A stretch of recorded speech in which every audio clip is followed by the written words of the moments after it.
ಎಲ್ಲರಿಗೂ ನಮಸ್ಕಾರ. Welcome back to my YouTube channel. ಇವತ್ತು ಈಸಿಯಾಗಿ ಇನ್ಸ್ಟೆಂಟಾಗಿ ಮನೆಯಲ್ಲೇ ಬಾದಾಮ್ ಪೌಡ್ರ್ ಯಾವ ರೀತಿ ಮಾಡೋದಂತ ತೋರಿಸ್ತಾ ಇದ್ದೀನಿ.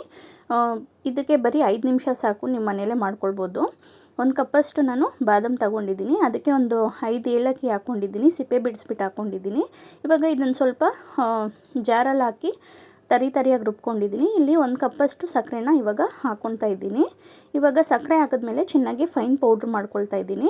ಯಾಕಂದರೆ ಬಾದಾಮ್ ಸ್ವಲ್ಪ ಪೌಡ್ರ್ ಆಗಬೇಕು ನಮಗೆ ಫಸ್ಟು. ಸೊ ಹಂಗಾಗಿ ನಾನು ಫಸ್ಟು ಬಾದಾಮನ್ನ ಪೌಡ್ರ್ ಮಾಡ್ಕೊಂಡಿದ್ದೀನಿ.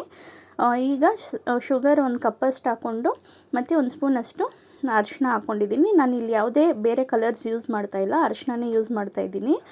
ಸೊ ಇದು ನಮಗೆ ಕೆಮ್ಮು ಶೀತ ಆ ಥರ ಏನಾದರೂ ಇದ್ದಾಗ ಅರಿಶಿನ ಆ್ಯಡ್ ಮಾಡಿರೋದ್ರಿಂದ ಆವಾಗ ಕೋಲ್ಡು ಸಹ ಕಡಿಮೆ ಆಗುತ್ತೆ. ಸೊ ನಾನು ಅರಿಶಿಣನೇ ಯೂಸ್ ಮಾಡೋದು.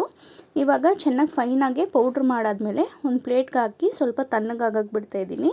ಇದು ತಣ್ಣಗಾದಮೇಲೆ ನಾವು ಸ್ಟೋರ್ ಮಾಡ್ಬೋದು.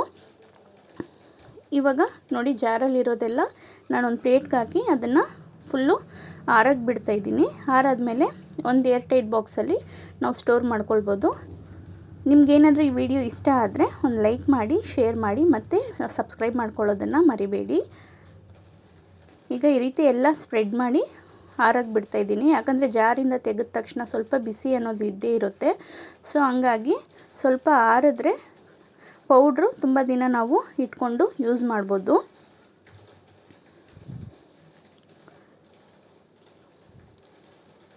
ಈಗ ನಮಗೆ ಬಾದಾಮ್ ಪೌಡ್ರ್ ರೆಡಿ ಇದೆ ನೋಡಿ. ಇದು ಸ್ವಲ್ಪ ಹೊತ್ತು ಆದಮೇಲೆ ತೋರಿಸ್ತಾ ಇರೋದು, ತಣ್ಣಗಾದಮೇಲೆ. ಈಗ ಒಂದು ಲೋಟದಷ್ಟು ಹಾಲನ್ನ ನಾನು ಕಾಯಿಸ್ಕೊಂಡಿದ್ದೀನಿ. ಇವಾಗ ಅದೇ ಬಾದಾಮ್ ಪೌಡ್ರನ್ನ ಹಾಕಿ ತೋರಿಸ್ತಾ ಇದ್ದೀನಿ ನೋಡಿ ಎಷ್ಟು ಚೆನ್ನಾಗಿದೆ ಅಂತ.